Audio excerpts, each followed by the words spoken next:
Nagpakitang gilas sa push-ups at sit-ups si dating Pangulong Fidel V. Ramos sa mga kawanit opisyal ng National Kidney Institute.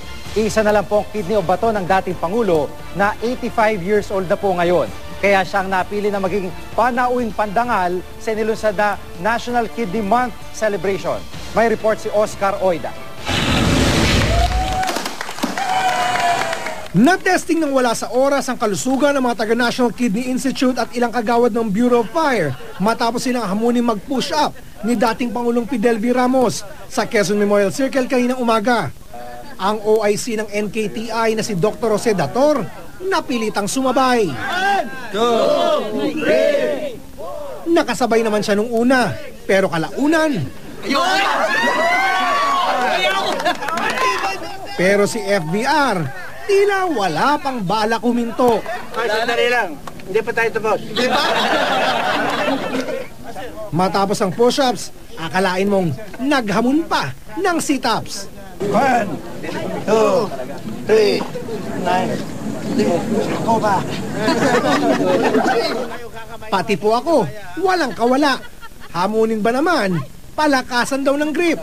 I bet you I can paralyze. Ano wag? Sige. Wag po.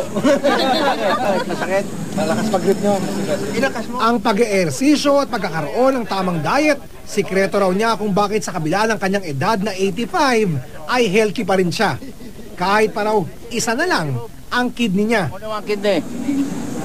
Who wants to have my other kidney? Very nice. Si FBR ang panauwing pandangal ng launching ng National Kidney Month ng NKTI na may temang malusog na bato, yan ang gusto ko.